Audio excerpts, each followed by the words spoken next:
Donc, la première chose à faire avant de commencer l'insert, ça serait évidemment de faire quelques analyses.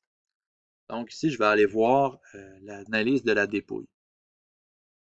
Je vais choisir mon plan qui va m'indiquer quel sera le sens de démoulage de ma pièce, le sens d'ouverture de mon moule. Je vais prendre le plan du dessus. Là, ici, on va regarder qu'est-ce que j'ai comme dépouille. Donc là, voyez-vous, ici, j'ai des dépouilles de 2 degrés sur mes murs. Je rentre 2 degrés dans l'analyse. Donc, tout ce qui est en vert, je n'aurai pas de problème à démouler. J'ai certains murs qui sont pratiquement droits, mais ce sont des petits murs. Ça ne devrait pas causer de problème. Évidemment, à l'intérieur ici, des plots, ça va être droit. On va venir insérer une vis. On ne veut pas nécessairement que ça finisse conique. Ça pourrait être problématique, là. Des plots coniques, il y aurait un angle trop prononcé dedans. Quand on vient visser, il y aurait un risque là, de bris. Ici, j'ai un petit mur là, de 1 degré, mais ce n'est pas très significatif. Et souvent, on va vouloir justement avoir un mur droit parce que c'est une section qui va servir à l'assemblage. Donc, il va y avoir un autre mur qui va venir se coller ici, là. Donc, on va vouloir vraiment là, avoir un mur droit. Si je regarde de l'autre côté, pour l'empreinte femelle, je vais inverser la direction. Encore là, ici, on voit là, presque la totalité des surfaces là, ont au moins 2 degrés d'angle de dépouille. Donc, cette pièce-là va bien se mouler, ça ne causera pas vraiment de problème. Donc, ça, c'est une étape. On pourrait analyser la contre-dépouille. Donc, est-ce qu'on va devoir utiliser des noyaux pour mouler cette pièce? Donc, je vais encore choisir mon plan de dessus. Et là, voyez-vous, tout ce qui est en gris mauve, ça va bien. Le dessous, là, qui est en bleu foncé, ça va bien aussi. Tout ce qu'on avait comme mur droit, là, tantôt, là, sans angle de dépouille, c'est gris, ça va bien. Nous, ce qu'on va rechercher, c'est les contre-dépouilles bloquées qui vont exiger d'avoir un noyau. Donc, si je regarde ici, j'en ai pas de besoin. La façon que les dégagements ont été créés, voyez-vous, l'empreinte femelle va pouvoir venir générer les formes qui sont ici. Il y a un passage, là, on le voit bien, là, il n'y a pas d'interférence. Par contre, si on va à l'autre extrémité, là ici, on voit là, que les dégagements qui ont été créés là, ne seront pas démoulables, c'est une contre-dépouille. On va devoir créer un noyau pour la section qui est ici. Donc déjà là, on a cette information. Tout le reste de la pièce là, peut se démouler.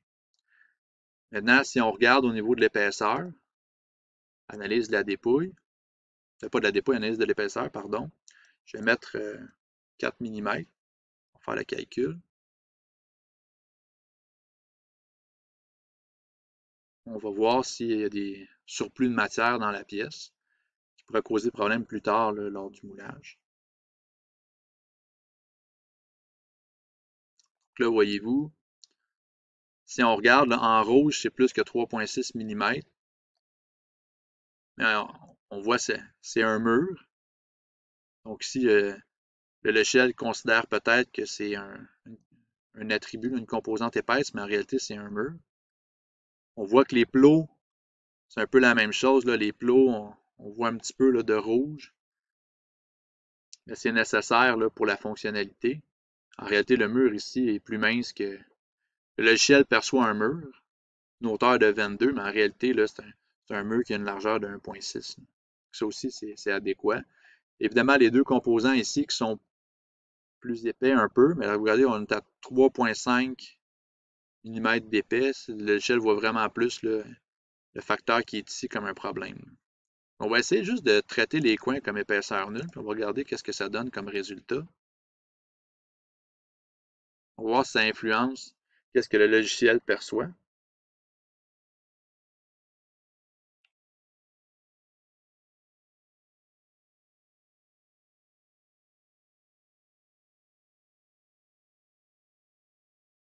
Donc là, voyez-vous, en éliminant, là, traiter les coins comme des épaisseurs, là, voyez-vous, c'est déjà atténué. Là. Bien, ici, là, on porte un jugement critique sur ce que le logiciel nous donne. Là. On voit clairement que l'épaisseur des murs ici là, est en deçà de 4 mm. La hauteur ici, là, le fait que ce soit plus costaud, c'est vraiment pour la rigidité, là, parce que c'est une section qui est fonctionnelle. Donc, il n'y a pas vraiment de surépaisseur importante dans la pièce, mis à part la section qui est ici. Mais encore là, c'est point de vue mécanique, on en a besoin. Et on peut terminer par une analyse de la ligne de joint. Encore là, je choisis mon plan.